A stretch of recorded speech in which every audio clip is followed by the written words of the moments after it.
E aí, pessoal, tudo bem? Aqui é o Professor Alan pelo curso Enem gratuito com esse aulão pra vocês aí pro seu Enem. Já sabe, né? Se não tá inscrito, se inscreve no canal, curte todos os nossos vídeos, né? Já sabe também, acessa o nosso e-book para completar aí a sua formação, que é bacana, hein? Lembra que aqui a gente vai dando aquelas ideias, né? Aquele apontamento mais geral pra você aqui, pra você já focar nos seus estudos. Mas, claro, dá aquele verniz, aquela polida na Ferrari, né? Ou seja, vai lá, dá aquele carinho na tua formação, beleza? E olha só, queridos, a gente aqui da equipe pensou com vocês alguns temas que são mais recorrentes em filosofia dentro da prova do Enem, tá? Então são esses temas que eu vou trabalhar com vocês. O primeiro tema que a Lanzinha trouxe o tema, é filosofia grega, tá, pessoal? Filosofia grega, que no caso eu vou dar uma ênfase com vocês em alguns elementos da parte da chamada filosofia pré-socrática e já no mundo de Sócrates, a filosofia de Platão e de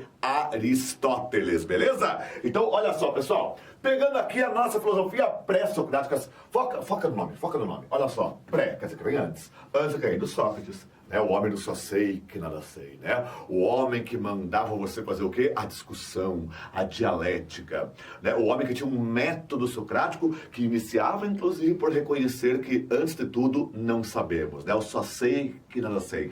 A reconhecer a própria ignorância para poder chegar ao conhecimento. Pode reparar, não existe pessoa com mais certeza daquilo que fala do que o ignorante, né? Pode ver, quanto mais ignorante é um sujeito, mais ele tem certeza, mais ele é cheio de razão. E o Sócrates, numa lição de humildade, nos indica: saiba que você não sabe, para daí sim abrir caminho para o conhecimento. Então, olha só, mas antes do Sócrates já tinha um conjunto de filósofos que levam o nome de pré-socráticos, até alguns colocam meio como se fossem filósofos cientistas, porque a preocupação deles se aproxima em muitos momentos da ciência. E eles tinham um grande carinho, pessoal, em dois conceitos filosóficos, tá? A physis e o arché. O arché, pessoal, nós colocamos como um princípio originário, quer dizer, alguma coisa que gera todas as coisas. Enquanto que a physis está muito ligada à ideia da natureza, aquele conjunto de elementos, por exemplo, que nós somos capazes de identificar pelos nossos 5 sentidos. Pessoal, são vários, tá? Os filósofos pré-socráticos, vários são os nossos teóricos. Claro, nós temos alguns que são mais destacados. Por exemplo, o senhor Tales de Mileto, né? Visto como o primeiro filósofo. Para Tales de Mileto, por exemplo, a physis, a ideia de que tudo é água, delimita o quê? Que tudo que há no mundo, para Tales de Mileto, é constituído de água. É algum tipo da manifestação da água, alguma forma pela qual a água ocorre. Já se eu pegar um outro filósofo pré-socrático, por exemplo, Anaxímenes, para ele tudo é ar, né? Tudo é alguma conformação do ar. Se eu pegar, por exemplo, Demócrito, escola atomista, para Demócrito tudo é o átomos, né? O indivisível. Lembrando que átomo da filosofia não é o átomo da química e da física, não tem eletrosfera, prótons e nêutrons. O átomo seria uma partícula invisível, indivisível e eterna. É uma partícula que está em tudo, forma tudo que nós vemos, tranquilo? Quer dizer, então nós temos vários filósofos aí pré-socráticos que se debruçaram muito fortemente nessa questão de physis e arché, tá? Dentro da linha pré-socrática ainda nós temos dois aqui muito importantes, que são o senhor Heráclito de Éfeso e o senhor Parmênides de Eleia. O Heráclito de Éfeso é aquele que nos indica que tudo flui, ó, nada do que foi será igual ou do jeito que já foi um dia. Tudo muda, né? Tudo flui, tudo passa, né? Uma vez que você banha num rio, jamais voltará a banhar-se no mesmo rio, porque tudo é fluxo, tudo é movimento. Então, se tem uma palavra, pessoal, que é muito forte para pensar a filosofia de Heráclito, aliás, para quem tudo é feito de fogo, e nós que o fogo é transformador, o fogo é movimento, para ele a palavra de ordem é transformação. É movimento. Por isso que nós associamos muito a figura do Heráclito a um outro conceito filosófico, que é a ideia do devir. O que é o devir? É o vir a ser. Note, não é ser, não é algo estático, não é algo que está posto, é um vir a ser, porquanto uma transformação, um conhecimento que vai se formando, né? Vai então construindo, ó, transformando, ó o gerúndio, transformando, construindo, fluindo, não é isso? Muito bem. Você que é paulista, hein? Entendendo, o sotaque do paulista, tamo junto. Uma vez eu estava até num elevador, foi em Campinas, São Paulo, e o elevador dizia, descendo, subindo, né? Aquele TO, aquele sotaque do paulista. Muito bem. E olha só, por outro lado temos Parmênides de Eleia, para quem o ser é.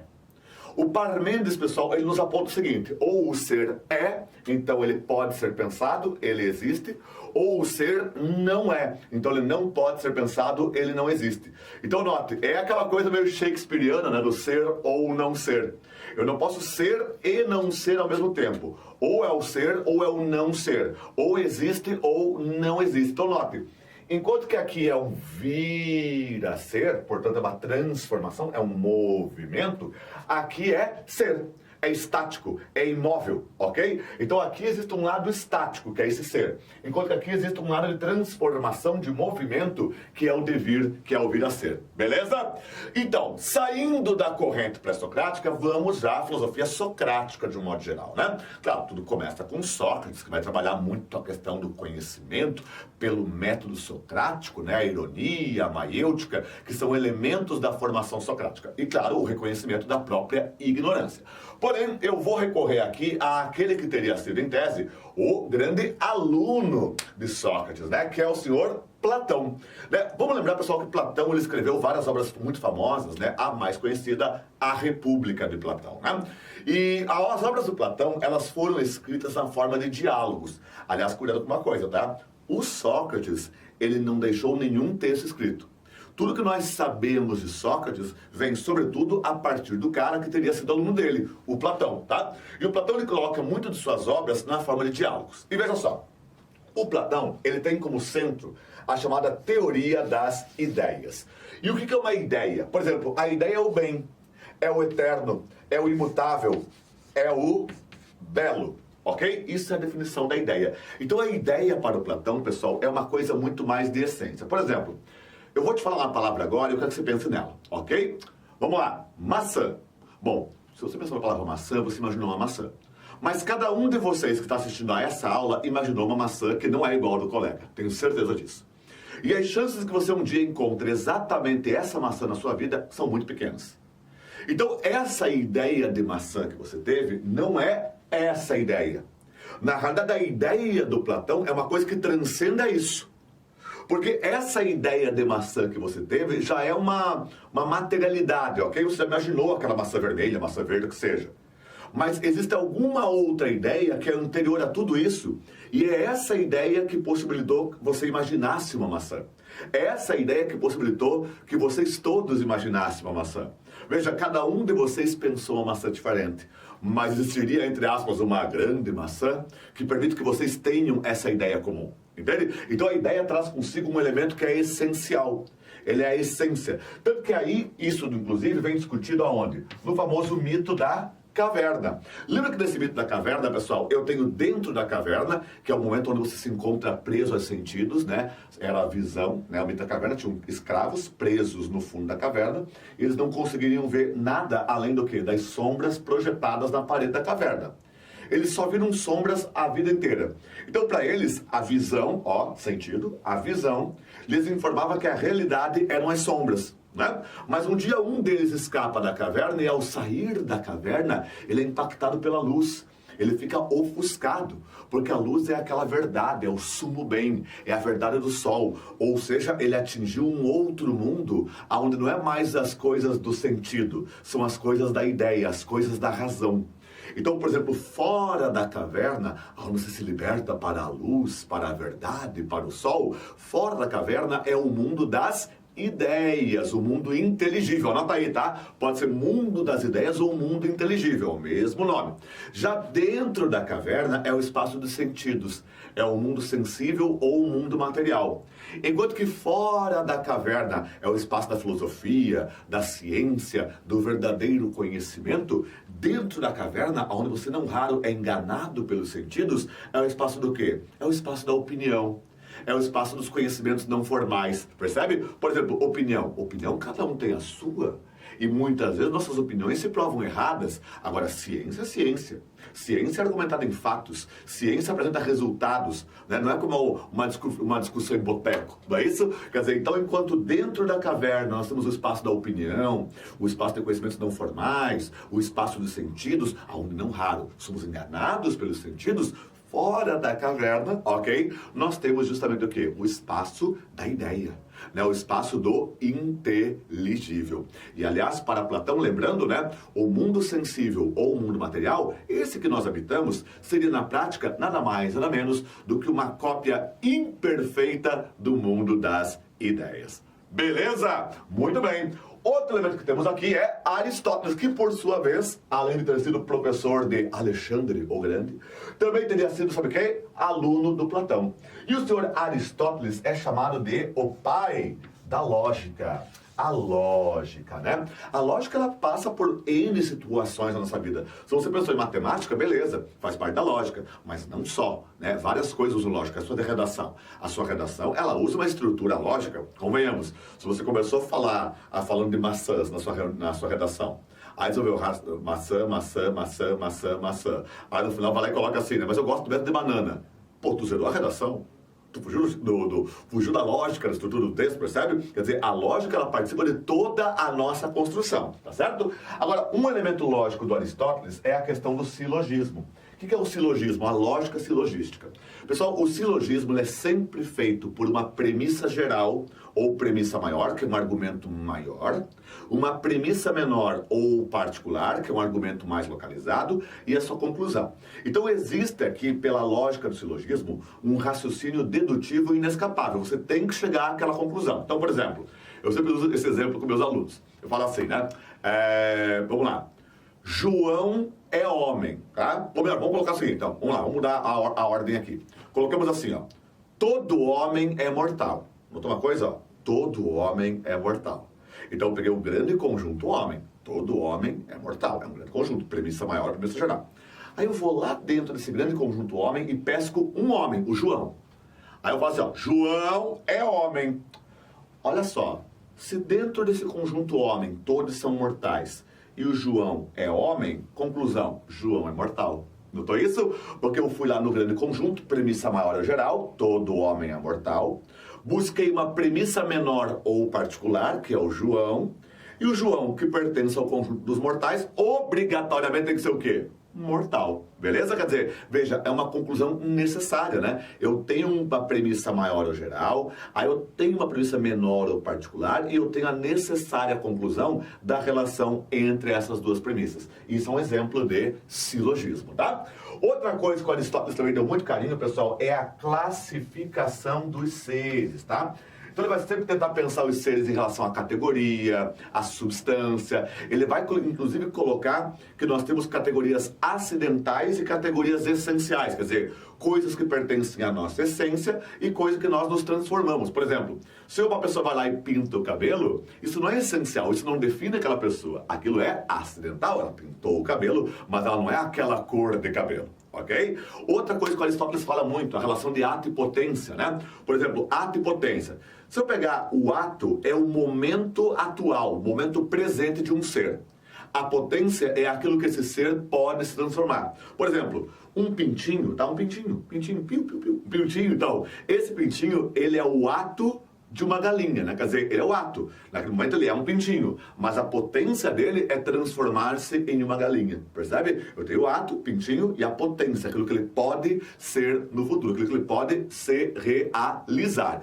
E vale lembrar também, pessoal, que Aristóteles é um homem que trabalhou muito um conceito que é o da política. Política aqui vista por Aristóteles como uma ciência maior. Né? Porque a política permite a convivência entre os homens. Aliás, Aristóteles falava da virtude moral, a ética que permite a boa convivência entre os homens. Para Aristóteles, você só pode ser solitário de duas uma. Ou você é um deus, ou você é uma besta. Porque você precisa estar na convivência. Você precisa estar na polis, onde ocorre a política. Aliás, é Aristóteles que nos nomeia como zoon politikon, né? Animais políticos, ok? E o Aristóteles até ele discutiu, né, algumas formas de governo, como por exemplo a democracia, o governo de todos, a aristocracia, o governo de uma elite, e também nós temos a monarquia, o governo de um, dando a cada uma das três uma qualidade e a sua eventual degeneração, aquilo que ela eventualmente poderia se transformar no caso de acontecer alguma coisa ruim com alguma dessas três formas de governo. Beleza? Curtiu? Entendeu? Já sabe, né? Aqui é o início. Então, ó, bora dar aquela olhadinha aí no nosso e-book, fechou? Então, partiu para o próximo tema. E aí, pessoal, tudo certo? Ó, vamos pro nosso outro tema aí do seu aulão para o Enem. Já sabe, né? Aqui a gente só tá dando aquele verniz, aquela polida, mas você vai também buscar aqui o nosso e-book, vai buscar o nosso conteúdo, vai ver as nossas outras aulas se for necessário, porque aqui a sua formação tem que ser completa, beleza? Então, olha só, queridos, outro tema que trouxe para vocês é o Alanzinho, Escola de Frankfurt, tá? Bom, Escola de Frankfurt, pessoal, é um conjunto de pensadores, tá? Ligados à Escola de Estudos Sociais da Universidade de Frankfurt. Essa escola se formou na primeira metade do século XX na Alemanha. Vamos lembrar que até em termos históricos, né? Você ter sido um alemão na primeira metade do século XX significa que você viu muita coisa, né? Porque você viu a Primeira Guerra Mundial, você viu a ascensão do nazismo e você viu a Segunda Guerra Mundial. Então tudo isso impactou bastante o pensamento desses autores, como Theodor Adorno, Max Horkheimer, Walter Benjamin e tantos outros. Ou seja, é uma escola bastante importante de pensamento aí ligada à escola de Frankfurt, ok? Tanto que aqui vai entrar depois, mais tardiamente, né, a discussão entre a chamada teoria tradicional e a teoria crítica, né? A teoria tradicional, aquela teoria que era muito mais um fetiche do conhecimento, de base mais iluminista, né? Um conhecimento bastante técnico, a chamada racionalidade técnica, né? Uma racionalidade bastante instrumental. Enquanto que aqui, na teoria crítica, você tenta pensar o conhecimento na sua inserção social, pensar o conhecimento na sua relação com a sociedade, com os problemas, com as questões de ordem social, tá? Mas olha só, essa escola de Frankfurt, os pensadores, no geral, eles tinham uma linha de orientação ideológica de fonte marxista, tá? Então eles também vão trabalhar com alguns conceitos caros à teoria marxista, com relação à ideologia, à própria luta de classes e por aí vai. Agora, um elemento aqui muito fortemente, pessoal, é a comunicação de massa. Se tem uma coisa que a escola de Frankfurt notavelmente se destacou, foi na discussão da comunicação de massa. Pensemos, eu acabei de comentar com vocês, né, que tendo sido alemães da primeira metade do século XX, eles viram muita coisa, inclusive a ascensão do nazismo, cuja propaganda foi extremamente eficiente na doutrinação da Alemanha dentro daquela ideologia, ok? Então eles perceberam o impacto da comunicação de massa, o seu poder doutrinário, o seu poder pedagógico, tá? E aí, dois desses teóricos, que vão ser o Adorno e o Horkheimer, né? Theodor Adorno e Max Horkheimer, tá? Theodor Adorno e Max Horkheimer, eles escrevem juntos uma obra. Quero que você anote o nome da obra. A Dialética do Esclarecimento. Olha o nome. A Dialética do Esclarecimento. É nesta obra que pela primeira vez nós temos a aparição dessa expressão aqui, pessoal, que é central, o Enem ama cultura, hein? Que é essa questão aqui, que é a indústria cultural. Olha esse termo, indústria cultural. Pensa comigo. Características da produção industrial. Massificada, artificializada, padronizada e objetivando o quê, moçada? O quê? Lucro, não é isso? Ou seja, é uma produção industrial. Só que o problema é que agora o produto dessa indústria não é uma lata de sardinha, não é uma TV, não é uma câmera, não. O produto dessa indústria é a cultura. Aquilo que nos torna humanos.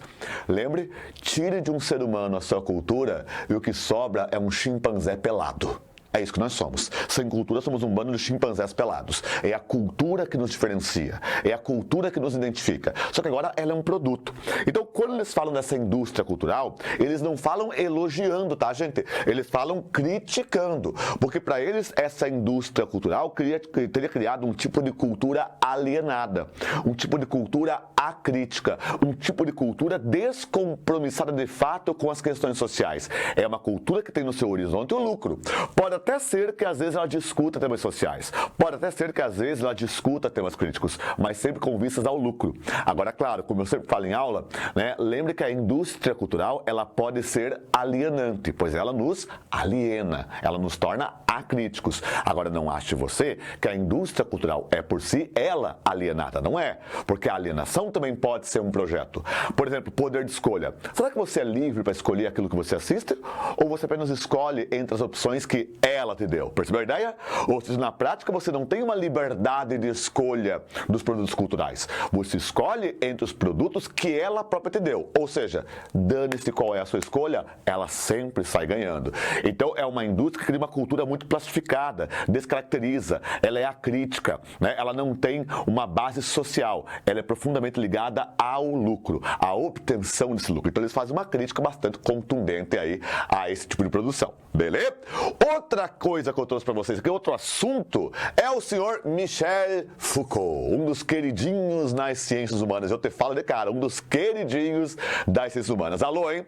Se você vai fazer direito, você vai estudar Foucault, sim, porque na faculdade de direito, em algum momento, você vai ouvir falar de duas obras fundamentais: a Microfísica do Poder e a obra Vigiar e Punir. Veja, o Michel Foucault, pessoal, ele trabalhou muito com a ideia de poder, mas não é exatamente o poder de governo de um modo geral, tá?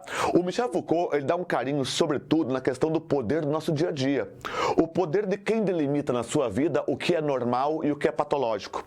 A ideia do biopoder também, por exemplo, é determinar o que é saudável e o que não é saudável. Pensa, você determinar aquilo que é normal, que pertence então à norma, que é, portanto, socialmente aceito, daquilo que é patológico, portanto, doentio, poxa, é um poder gigantesco. Pensemos, por exemplo, numa questão polêmica, né? A questão da sexualidade. Ora, para muitas pessoas ao longo da história determinavam qualquer sexualidade não heteronormativa, que não fosse uma sexualidade, então, homem e mulher, por exemplo, como doentia, como assim, que absurdo, tem que arrumar isso daí, como que pode? Né? Quer dizer, alguém determinou isso, alguém tentou legislar sobre a sexualidade do outro, percebe? E isso, perceba, é um poder e tem implicações sociais, que você sabe muito bem, são imensas, pensa aí a homofobia, não é? Então, quer dizer, entraria nessa determinação do patológico e do normal, uma relação de poder bastante forte no nosso dia a dia. E aí o Michel Foucault, ele também observa que o poder, ele ocorre numa microfísica, né? Então o poder não é só a imposição de uma coisa do Estado sobre você, é o poder cotidiano, é o poder de pais em relação aos seus filhos, é o poder na escola, é o poder nas relações de trabalho. Quer dizer, em última instância, pessoal, nós estamos inundados por relações de poder. Nós temos um monte de relações de poder que moldam nossa fala, moldam nosso comportamento, moldam nosso pensamento e, ora, por que não, moldam até nossos sonhos. Quer dizer, essas relações todas vão criando essa estrutura de poder micro, né? Essa microfísica que vai nos transformando em quem o poder permite que nós sejamos. Já se eu pegar na obra Vigiar e Punir, né, Michel Foucault mostra como, inclusive, tem até um capítulo dessa obra que eu acho magnífico, que é o capítulo Corpos Dóceis, onde ele mostra como o nosso corpo é docilizado, né? Como o nosso corpo ele é domesticado. Pensa aquela criancinha na escolinha, né? Na escolinha, tá lá a criancinha na escolinha, de repente ela levantou na hora errada, o professor ou a professora fala: Joãozinho, sentado, e ela senta. Gente, notou? Só falta jogar um biscoitinho. Parece quase domesticação de um cão, mas é um ser humano. Pense em quantos comportamentos você tem e que literalmente obrigaram você a ter. Não, tem que segurar o garfo com uma mão, o faca com o outro. Ah, não, você tem que comer assim. Não, não pode. Quer dizer, o tempo todo o teu corpo foi sendo docilizado. O corpo de um atleta profissional, o corpo de um soldado que faz movimentos específicos na hora de virar, na hora de segurar o fuzil, aquela coisa toda, né? Quer dizer, tudo é docilizado. Na obra Vigiar e Punir, por exemplo, Michel Foucault faz uma aproximação bastante interessante e perturbadora entre três instituições: escola, quartel e hospital. Olha só, três coisas bem, teoricamente, muito diferentes, né? Escola, quartel e hospital. Mas, na realidade, ele observa que os fenômenos de vigilância, de controle de movimentos, de controle de corpos, todos estão ali ocorrendo naquele espaço, nesse espaço de poder, nesse espaço de domesticação de corpos, aliás, de docilização de corpos. Beleza? Curtiu? Então, partiu o nosso próximo tema. E aí, pessoal, tudo certo? Vamos para o nosso próximo tema aí do seu aulão Enem, o Alanzinho. Já sabe, né? Sempre olho no nosso material, nos nossos demais vídeos, hein? Fica a dica. E olha só, pessoal, o tema do dia é ética. Aliás, deveria ser um tema da vida, ética, né? Porque assim, moral todo mundo pode ser, né? Moral é fácil, né? Moral, siga o que a sua sociedade espera de você e ok, você será moral, né? A sociedade espera que eu faça tal coisa. Não faça, você será moral. Agora, a ética é um valor superior à moral, né? A ética é vista como um estudo da moral, como uma problematização, um questionamento sobre a moral. Veja, por exemplo, no Brasil do século XIX, era moral, aceitável socialmente, portanto, que uma pessoa fosse dona de outra, tivesse um escravizado, né? Agora, será que isso era uma postura ética? Então, veja, nem sempre ser moral pressupõe ser ético. Até alguns fazem uma reflexão que enquanto a moral se ocupa daquilo que é certo e daquilo que é errado, a ética se ocupa de um valor superior, àquilo que é bom e aquilo que é mal. Né? Ou seja, às vezes estar certo não torna você uma pessoa boa e estar errado não torna você uma pessoa má. Quer dizer, depende de uma série de situações que nós discutimos aí, né? Uma vez eu vi uma reflexão, bem conhecer, que dizia assim, né, que moral é aquilo que você faz quando todos estão vendo. Ética é aquilo que você faz quando ninguém está vendo. Por exemplo, você não pode colar na prova do Enem, você não pode colar no vestibular. Mas se ninguém estivesse olhando, você colaria? Não me responda. Melhor não saber. Né? Essa é uma pergunta de ordem ética, percebe? Agora, olha só a reflexão. Por exemplo, se eu pegar aqui dentro de alguns teóricos, eu tenho aqui o nosso velho conhecido senhor Sócrates, né? E o Sócrates, ó, para ele, a verdadeira virtude via, né? Opa, via não. Ó, Alan errou aqui o texto, ó. Vinha da reflexão. Então, a verdadeira virtude, ela vinha da reflexão, do ato reflexivo, do fazer filosófico, da discussão filosófica, né? Aliás, vamos lembrar que o próprio Sócrates acabou pagando com a vida quando ele se indispôs, né? Bateu de frente com os sofistas da polis, né? Que justamente ele acusava os sofistas de estarem mais preocupados com a opinião, mais preocupados em convencer do que preocupados em conhecer, em chegar, por exemplo, à verdade, a discussão, né, entre a verdade e a opinião. No caso, a verdade é chamada aletheia, a opinião é chamada doxa, tá? Quer dizer, então, para ele aqui, ó, a verdadeira virtude, uma qualidade, viria o quê? Da reflexão, vinha da reflexão, né?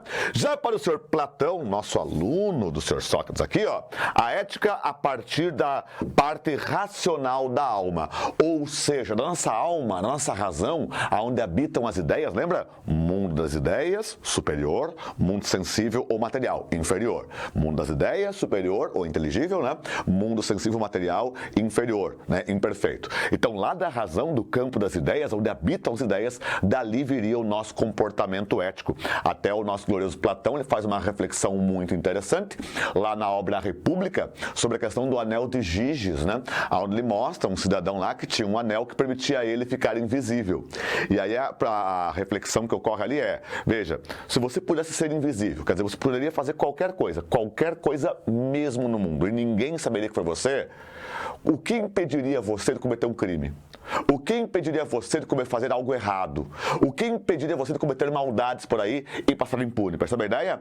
Quer dizer, então, teoricamente, o verdadeiro campo ético, o verdadeiro comportamento ético deveria vir de dentro da sua alma e não só da expectativa social ou daquilo que esperam que você faça, né?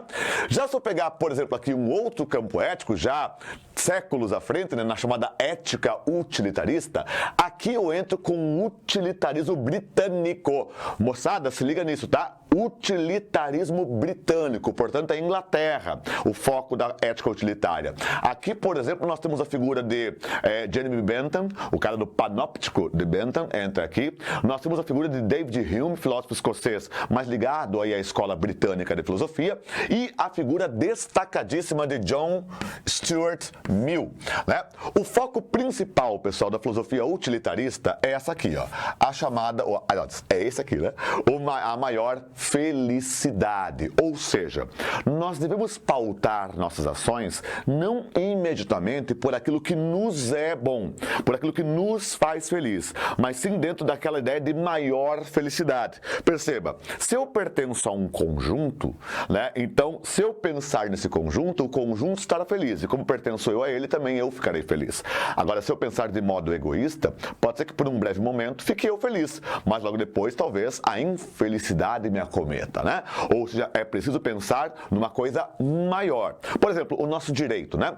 O nosso direito, as leis do Brasil, por exemplo, assim como boa parte dos países do mundo, é um direito de base liberal e de base utilitária, né? O princípio de você prender alguém que cometeu um crime é um princípio utilitarista, para que aquele que cometeu um crime contra a sociedade perca um dos seus direitos, a liberdade, aliás, tenha ela cerceada, limitada, para que lá ele perceba o quanto era bom ser livre, e aí não volta a incidir no crime, quer dizer, entra em um princípio também utilitário, porque note, ética utilitarista, então é uma ética que busca algo que é útil, né? Uma utilidade comum. Então, em última instância, pessoal, a ética utilitária ou utilitarismo trabalha com critérios pragmáticos, com critérios práticos, execuíveis, que eu uso no meu dia a dia, tá? Então, essa é a ética utilitária, ela participa desse jogo da chamada maior felicidade. É nessa famosa ética utilitária que tem aquela reflexão do bonde, né? Imagina você tem um bonde vindo descontrolado, joga o bonde descontrolado, e você está fora do bonde, tá? As pessoas que estão no bonde não conseguem controlar, mas você consegue. Se você mudar o sentido do bonde, você salva alguém que você ama, que está preso na trilha. Está lá no trilho uma pessoa que você ama, sei lá, tua mãe, e você salva essa pessoa. Só que se você mudar o sentido do bonde, você salva essa pessoa que você ama, mas você mata 5 operários da ferrovia. Se, por outro lado, você deixar o bonde seguir o seu curso, você vai matar essa pessoa que você ama, e aqueles 5 operários da ferrovia que você não conhece permanecerão vivos. E aí, o que você faz? Não me responda. Essa é uma resposta para vocês. Vou deixar uma dica para vocês de site. É um teste do MIT, tá? Do MIT, do Massachusetts Institute of Technology, tá? Vai no Google lá e digita assim, ó, Moral Machine, tá? Vai dar o primeiro link, assim, que é um testezinho ético, tá bom? Você coloca para português lá tranquilo e ele vai fazer uma série de testes com você. Faz o teste e vê o resultado, é bem legal. É só uma provocação filosófica, tá bom? Já aqui eu também tenho a ética kantiana do senhor Immanuel Kant, né? Filósofo do Aufklärung. O que é o Aufklärung? O iluminismo alemão. Ah, muito bem. E aqui nós temos uma reflexão que é a ação por dever e a ação conforme o dever. Aqui é o seguinte, só em uma das duas você expressa boa vontade. Você expressa o bem agir, que é na ação por dever. Por quê? Pessoal, se você apenas age conforme o dever, quer dizer o quê? Que você apenas faz aquilo que esperam de você. Quer dizer, conforme o dever. Quer dizer, esperam que você faça X, você faz X. Mas note, você fez não por uma motivação interior, mas sim por uma pressão externa, do tipo, o que vão pensar de mim? Deus que me perdoe. Não importa se é Deus ou uma pessoa, se as suas ações são pautadas pelo medo de desagradar algo ou alguém, então você não está demonstrando boa vontade. É diferente da ação por dever, porque na ação por dever é como se uma voz interior dentro de você, a sua razão, e aí entra uma questão muito forte em Kant, que é um iluminista, né? A ética baseada numa voz da razão, né? É como se dentro de você soubesse sim o que é certo a ser feito. Então, já que você sente dentro de si aquilo que é certo ser feito, então você faz, entende? É a ação por dever. Você fez porque você sentiu que era o que deveria ser feito, não porque alguém esperava que você fizesse aquilo. Aliás, Kant, vamos lembrar, trabalha também aquele conceito do imperativo categórico, né? A ideia de agir de tal forma que a tua ação possa tornar-se uma ação universal, ou seja, tentar agir de uma forma tal em que todos poderiam perfeitamente agir como você escolheu e o mundo seria um local melhor. Beleza? Queridos, então partiu para nosso próximo tema. E aí, pessoal, partiu o nosso próximo tema? Olha que temaço! É um dos meus... Vou falar sinceramente. É um dos meus temas favoritos disparado. Filosofia política moderna. Coloquei só filosofia moderna, né? Também é classificado assim, mas vamos colocar como filosofia política moderna. E olha só, o que eu trago para vocês? Nosso Niccolo Machiavelli, bello. Ou seja, Nicolau Maquiavel, filósofo florentino, século XVI, né? Vamos falar que o Maquiavel está muito focado na questão do governo do príncipe, né? Embora sim, pessoal, cuidado, tá? O Maquiavel, embora muito associado ao regime absolutista, por conta da obra O Príncipe, né? Ele é muito mais, ele tem uma preferência pela república, ele opta pela república porque ele vê ali um governo que institucionaliza e consegue controlar os conflitos, né? E é um governo também que permite uma maior participação e, portanto, identidade do cidadão com o Estado. Porém, claro, ele se destacou muito pela questão absolutista em torno do príncipe, que é uma obra que ele escreve realmente já pensando meio que em adular, em dar uma puxadinha de saco lá da família Médici em Florença, né? Mas olha só, o que é essa moral do príncipe? Para Maquiavel, o príncipe ele está acima do bem e acima do mal. O príncipe não tem que ser bom, ele tem que parecer bom, né? Ou seja, o príncipe tem que agir, doa a quem doer, porque o príncipe age, anota aí, em função das razões de Estado. Ou seja, não é o que Deus permite, o que a igreja acha, o que o mundo espera dele. Não, ele age dentro do que o Estado exige que ele faça, as razões de Estado. Portanto, é uma moral bastante pragmática, né? Voltada para a prática. É uma moral que orienta a ação do príncipe em relação àquilo que for necessário para ele conservar o seu próprio poder e o principado. Por isso que tem aquela famosa frase maquiaveliana de que os fins justificam os meios, ou seja, os fins, proteger o poder do príncipe e o reino, os meios, quais forem necessários, ok? E aí o príncipe, inclusive, pessoal, ele tem que trazer duas formas distintas de qualidade, a virtude e a fortuna. A virtude ou virilidade, é nada mais nada menos que aquilo que ele controla, é o livre-arbítrio, é a capacidade que um príncipe tem de tomar a decisão certa na hora certa, é a capacidade de agir, tá? Por outro lado, a fortuna vem do italiano sorte, tá? E como assim sorte? Bom, você não controla a sua sorte, né? Então, claro, isso não pertence ao livre-arbítrio do príncipe. Mas se um príncipe sabe agir com virtude, ele tende a atrair para si a fortuna, entende? Ó, se o príncipe agir com virtude, então ele age quando ele tem que agir, ele acaba em algum momento abrindo caminho, pavimentando o terreno para que ocorra para ele a sorte, a fortuna, né? E claro, sendo um príncipe, se tiver que escolher entre ser amado e ser temido, seja temido, porque o temor inspiraria controle social, tá? Detalhe, pessoal, cuidado com questões que tentam associar Maquiavel à moral cristã. Ele se desvincula disso, tá? A moral de Maquiavel não é a cristã, não é a moral comum. A moral do príncipe é uma moral diferente, é a moral do poder, tá bom? Agora, se eu pegar Thomas Hobbes, né, aí nós entramos nesse britânico, também do século XVI, também um teórico do absolutismo, que vai separar para nós dois estados, né? Detalhe, o Hobbes, ele é um contratualista, assim como John Locke e como Jean-Jacques Rousseau. Ou seja, ele acredita que existiria um contrato social, um tipo de pacto social que permita a existência ordenada da sociedade. E aí, por exemplo, veja você, eu tenho o estado civil e o estado de natureza. No estado de natureza, o homem é lobo. Vou dar a frase em latim que fica chique, hein? Homo homini lupus. O homem é o lobo do homem. Ou seja, é como se um homem fosse predador do outro. O problema é que no estado de natureza, onde o homem é o lobo do homem, tudo que orienta os homens são as paixões, a posse. É aquele momento egoísta e agressivo do homem. Então, se todos nós agíssemos como lobos uns dos outros, o risco seria o quê? A autoaniquilação. É a chamada guerra de todos contra todos. Mas essa guerra de todos contra todos, como falei, ocorreria o quê? A destruição de todos nós. Justamente para evitar isso é que nós criamos um segundo estado, que é o estado civil ou o estado político. E veja só, literalmente eu estou lhe informando que o homem deixou, abriu mão de ser lobo, abriu mão daquele egoísmo, daquela agressividade. Por quê? Porque assim como esse homem sabe que ele pode matar a um outro, ele sabe também que ele pode ser destruído por esse outro. E assim como eu quero sobreviver a você, você quer sobreviver a mim. Então, em nome da mútua sobrevivência e do fim daquele sentimento de insegurança que existia aqui, nós construímos isso. E aí o Hobbes, muito inteligentemente, busca uma metáfora para esse novo estado na Bíblia, onde ele acha um monstro marítimo que é o Leviatã. Pense, poucas coisas causariam medo em uma matilha de lobos ferozes, né? E ele encontra uma coisa, um monstro, né? Então, de repente, agora, só o Estado pode usar de violência. Só o Estado pode usar de força. E é isso que manteria os lobos interiores meus e seus sob controle, permitindo, então, o Estado civil ou o Estado político. Beleza? Já que o senhor John Locke e o senhor Jean-Jacques Rousseau já entraria na ótica do iluminismo, tá?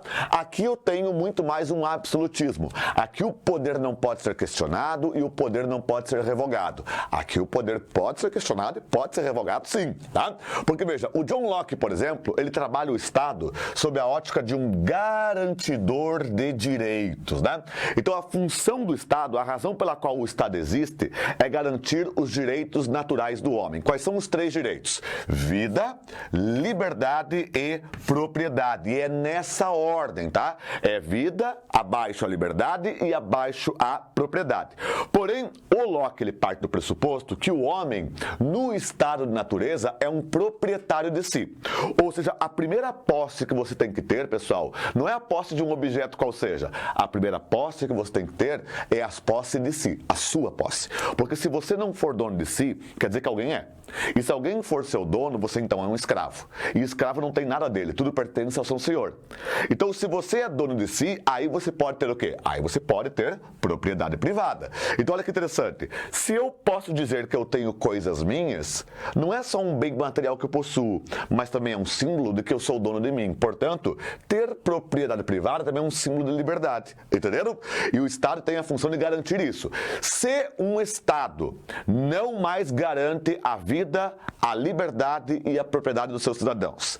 Se um Estado, no caso um governo, atenta contra a vida, contra a liberdade ou contra a propriedade, então seria direito dos cidadãos rebelar-se. É o chamado direito à rebelião ou direito à revolução.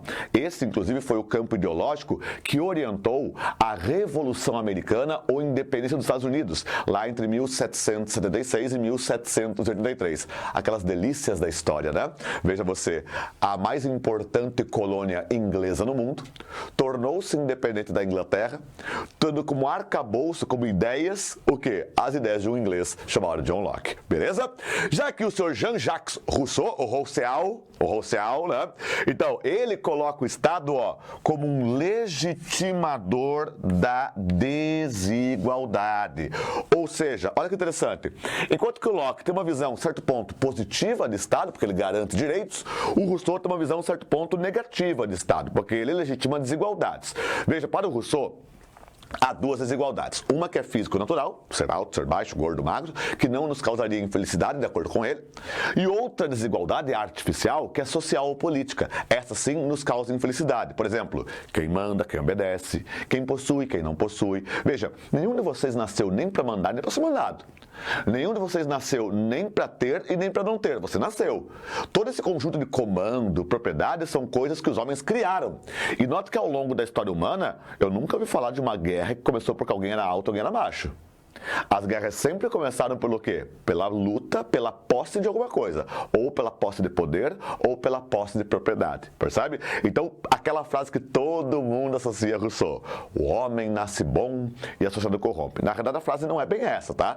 O homem nasce disposto a fazer o bem. Então, se eu ensinar no estado da natureza, se eu ensinar para o homem o que é o bem, ele aprenderá. Porque ele já tem essa disposição. Agora, só apresentar para ele o que é o mal, ele também apresentará. E aí que tá. Para o Rousseau, por exemplo, no Estado civil ou Estado político, na realidade é onde o homem desvia-se da sua natureza. Então, se a natureza do homem era buscar a bondade, no Estado civil, onde vigora a competição, a vaidade e a cobiça, o homem se desvia. Então, a parte real dessa frase, sim, é que o homem se corrompe. Quando que ele se corrompe? No Estado civil. Olha que interessante. Enquanto que lá para o Hobbes, por exemplo, o Estado civil é uma coisa que evitaria a guerra de todos contra todos, humanos. Para o Rousseau, o Estado Civil é aquele que nos corrompe, é aquele que nos desvia da própria natureza. Outro ponto importante para o Rousseau, pessoal, é a questão da vontade da maioria e da vontade geral, tá? O que é a vontade da maioria? É literalmente a soma individual de vontades. Quer dizer, por exemplo, numa eleição. Numa eleição, por exemplo, o candidato eleito, ele foi eleito pelo quê? Pela vontade da maioria. Quer dizer, o maior número de votos elegeu o candidato, beleza? Agora, qual que é o mais importante? Não é a vontade da maioria. O mais importante é a vontade geral.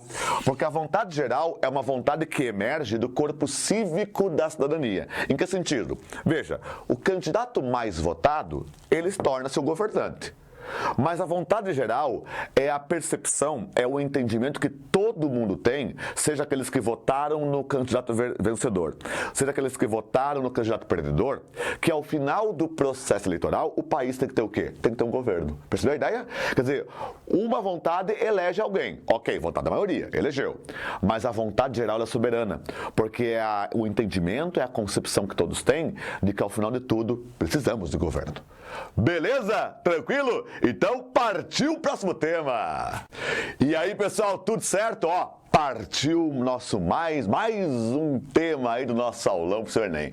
Já olhou nosso caderno aqui? Já olhou o nosso resumão? Já olhou nosso material bacana? Já viu nossas outras aulas? Já? Não? Então bora ver, criatura. Aqui a gente tá dando aquela pincelada aí pra você. Mas sempre é bom. Ficou com dúvida em algum material específico? Nós temos várias aulas aqui feitas pra você. E nosso e-book aqui, claro, já baixa ele. Beleza? Então olha só. Gente, tema aqui a questão mais do conhecimento. Né? As formas pelas quais o conhecimento pode ser obtido, pelas quais ele acontece. Começo com vocês aqui com a questão do racionalismo. Racionalismo. Claro, aqui nós temos o quê? A razão. Quer dizer, a razão como o único caminho, a única forma pela qual nós encontramos de fato o conhecimento. E aí, claro, o grande nome para esse caso é o do francês René Descartes. Oui, mademoiselle, monsieur, René Descartes, né? E o senhor René Descartes, filósofo francês do século XVII, ele nos traz a ideia de que os sentidos são enganosos. E ele fala, né? E é de prudência jamais confiar inteiramente em quem já nos enganou uma vez. Olha que conselho para a existência, né? Mas veja, o senhor René Descartes, ele nos mostra que os sentidos podem nos enganar. Até para isso ele usa o famoso exemplo da cera, né? Eu pego um pedaço de cera e eu vejo que ela é dura, ela tem cheiro, ela bate, ela produz um som e tudo mais. Aí eu só aproximo uma chama, um pedaço de fogo dela. Dali a pouco a cera derrete, muda de forma, muda de cor, muda de cheiro, se eu bater não faz mais som. E aí? Afinal de contas, o que é a cera? É ela dura ou é ela mole? Percebe? Quer dizer, os sentidos então nos enganam. Os sentidos não permitem, de fato, acessar a realidade das coisas, somente a razão. Dentro dessa linha aqui, o senhor René Descartes nos manda duvidar. É a chamada dúvida metódica ou dúvida hiperbólica. Como assim a dúvida metódica? É a dúvida como um método, ok? A dúvida como método para conhecer. Não é duvidar por duvidar. Não é uma descrença, de modo algum. Descrer é diferente de duvidar. Descrer é, não acredito. Duvidar é, como assim? Mas a verdade é, a dúvida permite que você discuta, permite que você encontre algo novo. Então, esse princípio de dúvida, tá, moçada? Essa ideia de dúvida metódica, ela passa por qual sentido? Eu devo duvidar para encontrar o conhecimento das coisas, ok? Então, o René Descartes nos manda submeter todo o nosso conhecimento ao escrutínio da dúvida. E essa dúvida, ela é hiperbólica, por quê? Uma coisa que é hiperbólica é algo exagerado, né? Ou seja, uma dúvida exagerada, mas é um exagero preciso, é um exagero necessário, é a dúvida daquele que quer conhecer, né? Tanto que tem aquela famosa frase do René Descartes, penso logo existo, cogito ergo sum. Ou seja, ninguém jamais conseguirá provar que eu nada sou enquanto pensar eu ser alguma coisa. Tanto que ele usa aquela alegoria do gênio maligno, né? Que se um gênio maligno tentasse provar que eu nada sou, em algum momento eu ficaria com dúvida. Será que eu não existo? Mas só duvida aquele que pensa. E se penso, logo existo, né? Quer dizer, eu jamais conseguiria ser convencido de que eu nada sou enquanto pensar ser alguma coisa, tá bom? Agora, por esse lado também tem as ideias inatas, tá? Uma coisa que é muito forte no racionalismo, pessoal, é o inatismo. A perspectiva de que nós temos ideias de nascimento, como se Deus já estivesse escrito em nossa alma um conjunto de conhecimentos anteriores. O que é totalmente refutado, negado pelos empiristas. O empirismo é totalmente contrário, o empirismo é totalmente contrário ao inatismo, tá? Porque os empiristas como David Hume, Francis Bacon e o John Locke, por exemplo, eles admitem que o conhecimento só pode vir única e exclusivamente através da experiência, tranquilo? E aí é o seguinte, ó, por exemplo, pro Hume, tá? Pro Hume, o conhecimento, ele é fruto de um hábito. Olha que interessante, ele é fruto de um hábito. É um conhecimento indutivo, regular, no qual eu levo você a aceitar aquele conhecimento por uma repetição. Por exemplo, todo dia o sol nasce pela manhã. Então você parte do pressuposto que amanhã, logo de manhã, o que vai acontecer? O sol vai nascer. E assim dia a dia, a dia a dia. Agora, claro, o David Hume, ele nos aponta que isso pode ter uma consequência, porque não é porque eu sempre vi algo acontecer, eu sempre vi algo se repetir, que significa dizer que aquilo sempre vai se repetir. Pode ser que algum dia não ocorra, pode ser que algum dia não se repita, e aí? Portanto, o conhecimento que temos das coisas é muito mais produto de uma relação de hábito. Nós estamos habituados a ver aquilo. Por exemplo, onde há fumaça, há fogo, diz o ditado. Ora, essa frase se mostra muito errada, né? Onde há fumaça, pode haver fogo, porque tem fogo que não gera fumaça e tem fumaça que não tem fogo, e como é que fica, né? Então veja, nós tendemos sempre a causar relações de causa e efeito, tá? Já o Francis Bacon, ele trabalha muito a questão dos ídolos, né? O que seriam ídolos? Ídolos seriam entraves ao conhecimento, alguma coisa que dificulta a que nós cheguemos ao conhecimento das coisas, como ídolos do foro, ídolos da tribo, ídolos da caverna, ídolos do teatro, né? Que são esses ídolos que atrapalham a nossa busca pelo conhecimento. E temos o Sr. John Locke, para quem o homem, ao nascer, lembra? É uma távola rasa, ou seja, é uma mesa vazia. Então, quando nós nascemos, somos todos iguais, nada sabemos de nada. É ao longo da nossa vida, pelas nossas experiências, que vamos tomando conhecimento das coisas. Tranquilo? Agora, a briga é, né? Quem tá certo, racionalismo ou empirismo? Aí vem um alemão iluminista chamado Immanuel Kant e propõe uma terceira alternativa, que é o criticismo. Por que criticismo? Boa parte das obras do Kant, pessoal, tá? Boa parte tem o nome crítica. Crítica da razão prática, crítica da razão pura, crítica do juízo, é sempre crítica, crítica, crítica. Porque aqui a crítica, ele critica a razão. Não tô falando que ele criticou o racionalismo, tá? Não é isso. Ele critica a razão. Em que sentido, moçada? Pensa nisso, ó. Por exemplo, eu posso pregar um prego com esta mão ou com esta mão. Mas qual que é melhor? Isso não é importante para o Kant. O importante não é com qual mão está pregando o prego. Para o Kant, o importante é qual é o martelo que você está usando. Ou seja, para o Kant, o que importa não é o procedimento, é a ferramenta. Aqui eu falo de procedimentos, ó, racionalismo e empirismo. Aqui eu falo da ferramenta que é comum a ambos. Claro, mesmo no empirismo eu uso a minha razão para pensar sobre o que eu estou vendo, sobre o que eu estou experimentando. Então, para ele, o Kant nos aponta que a nossa razão ela é limitada. Nossa razão ela é limitada, por exemplo, por tempo e por espaço. Por exemplo, tudo que eu posso saber do mundo é o fenômeno. Tudo que eu posso conhecer do mundo é algo fenomenológico, porque fenômeno é aquilo que se manifesta, é aquilo que tem aparição. Porém, a essência das coisas, a chamada coisa em si, ou númeno, atenção, ó, a palavrinha númeno, tá? Não é número. Númeno, ou a coisa em si, que seria a essência das coisas, isso não me é dado. Por exemplo, eu posso conhecer você, se eu vir você, se eu ouvir você, porque daí é a sua aparição, joia? Isso é fenômeno. Agora, eu não posso conhecer a sua essência. Então, tem coisas que a minha razão consegue conhecer e outras que ela não consegue conhecer. E aí o Kant estabelece duas divisões, né? Uma são os juízos analíticos a priori, o que é isso? Racionalismo. E a outra é o juízo sintético a posteriori.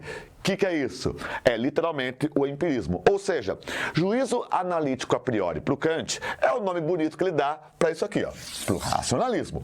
Enquanto que juízo sintético a posteriori é o nome bonito que o Kant dá para o quê? Para isso daqui, o empirismo. E aí o Kant faz uma opção por qual dos dois? Por nenhum. Ah, Kant malandrão, só para escapar da briga, só para escapar do cancelamento. Né? O Kant vai lá e cria uma terceira alternativa, outra opção. Né? Ele vai criar um juízo que é sintético, olha que loucura, a priori. Então, olha a malandragem, ele fundiu os dois. Então, para o Kant, o juízo ele é sintético a priori, porque para o Kant o conhecimento não se encontra determinado nem na razão e nem só na experiência, mas é na relação dos dois. Na relação entre a razão e a experiência, aí eu tenho conhecimento. E ele dá como dois exemplos de conhecimentos tipicamente sintéticos a priori, porque eles participam da fusão dessas duas coisas, o conhecimento da física e o conhecimento da matemática. Por isso que até o Kant conceitua a física e a matemática, ambas como ciência. Beleza? Curtiu? Então já sabe, né? Curta o vídeo, se inscreve no canal, busca nosso e-book e não para jamais a tua formação. No mais, um fortíssimo abraço, que a força seja muito, sempre, obviamente, com vocês e até a próxima. Tchau, tchau!